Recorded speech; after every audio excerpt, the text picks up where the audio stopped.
Just about to get racing underway. I'm about 15 minutes from warming up.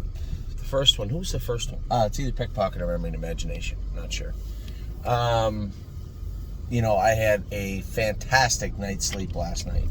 And it wasn't that we had a tremendous day, because we didn't. We did have our hiccups. We did have some things that were bothering me. But it's just this town, it does something to you. If you've ever been here for racing or for the sales, I don't know your take on it. Maybe it's just my personal feeling of Kentucky.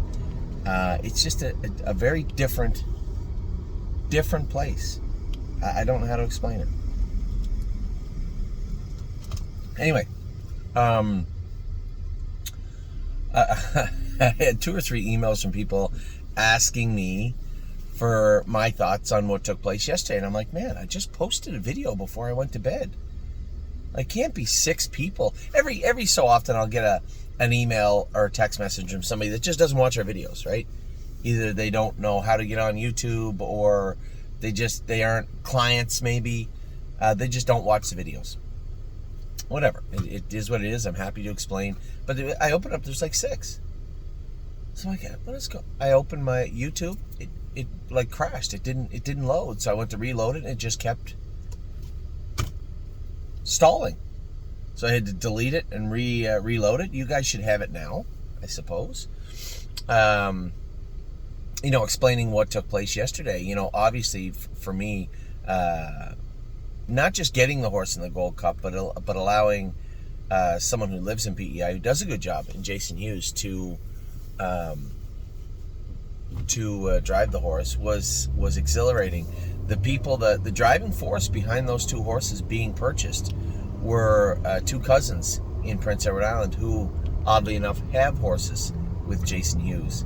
And really nice people. I met one of them once, I believe. I have not met them both. I've seen pictures of them, talked to them on the phone. Have not met them. Seem like really, really down-to-earth, good people. And it's nice to see those horses get in the Gold Cup. So that was very uplifting, knowing what it's like for a guy from PEI. Jason's not a kid, he's older than me, but knowing what it's like being from PEI and ending up in the Gold Cup in Saucer with a legit chance. By the way, I don't know if you noticed last night, Rock Shining Star got around the track very well. He was protective of him in the first turn, got away third, didn't move him, but didn't put any steps in, and was closing on the end of it. And in fact, we have him hung up to run out, because if he runs in, that's when he gets out a little bit. So to get him into the passing lane was a chore in itself.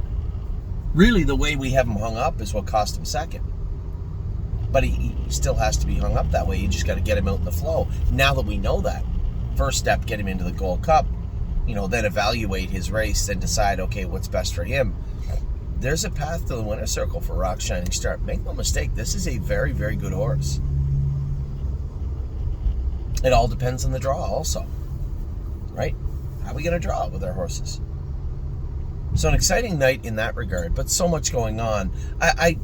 Green Glitter's poor performance yesterday didn't really let me down, because if she just raced poorly or made a break, being ignorant or rude, I'd be like, yeah, I was very disappointed. But that yesterday was beyond her control. You could tell that she was really struggling. And Rosetta, it's frustrating when you're having a bad day and it turns into that. That is frustrating. You need to overcome a little bit if you can, and don't turn into a complete lunatic.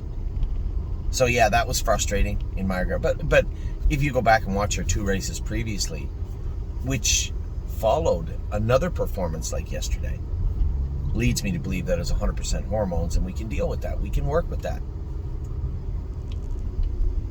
Grand Slam Dio, here's a filly that and I've always said it, I've never hid away from it, not one time.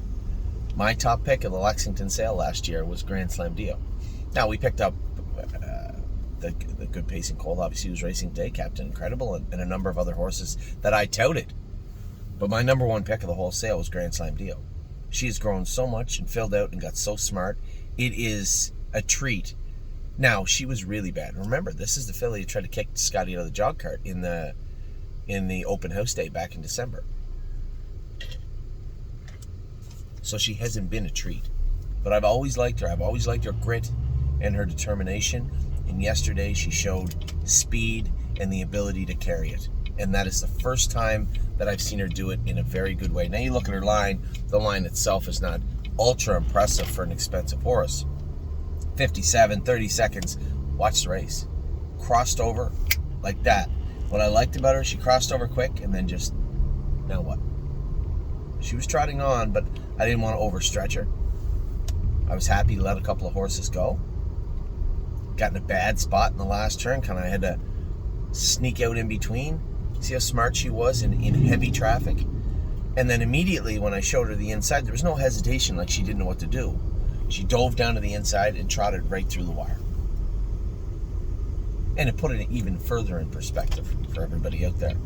That was Carl's full sister, who cost $1 gazillion at the sale. And the one that was second, that one was about 170. Well, put it this way. She was the third most expensive horse in a 3-horse photo. That's what she was. But raced great. Super impressed with her overall output yesterday. But yesterday was not. We raced 10 horses and no winners. What are you gonna do? It was what it was. Arson was great again. We have made the decision we're moving Arson up into the 80,000 class for various reasons. And it was funny because almost all my partners saw the same thing I did. Randy beat you all to the punch with, I'll say, a very analytic email to boot. Didn't just beat you easily, but everybody saw the same thing. He can go up into the 80 class. Gymboree, I just think rinse and repeat. We're on the right track now with her, but she does have to do good her next two. So, we'll work on training her a little harder. I didn't see any issues other than she felt a little flat-footed.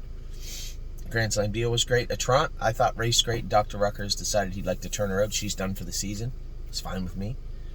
We needed a stall because we still are going through with the plan to enter Gaslight Hall in the 2-year-old colt division here.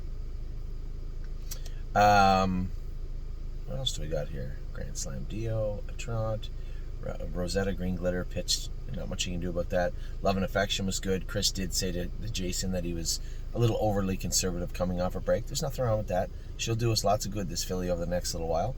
Great bet. Again, Hunter just drove the horse conservatively. Somebody said he doesn't fight. He's zero fight in this horse. Never has been. He is a coward. But he is fast. And if you put him in a position to do well, he'll do well.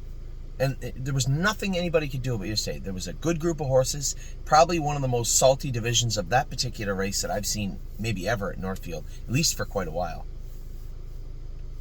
And he just took them back.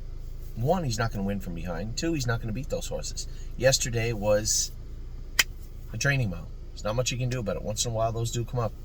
And all gas, no brakes again. I think his hobbles still need to come out, close them up, start racing them. But again, Chris Christopher got along well with them, kind of weaved through and finished up well. We got to capitalize on some of these races. You get the 9 hole, there's not much you can do. Draws 3, 4, 5 next week. I want them on the hammer or close to it. And that was yesterday in a nutshell. Today, I'm on my way right now. Pickpocket's the first one. Pickpocket, Memory and Imagination, and then our boy. There's a very good chance I will be in Ohio at my house before Captain Incredible races. Very good chance of it. And then the rest of our week continues. We don't need to go on about that. We're having a great run, having a great summer.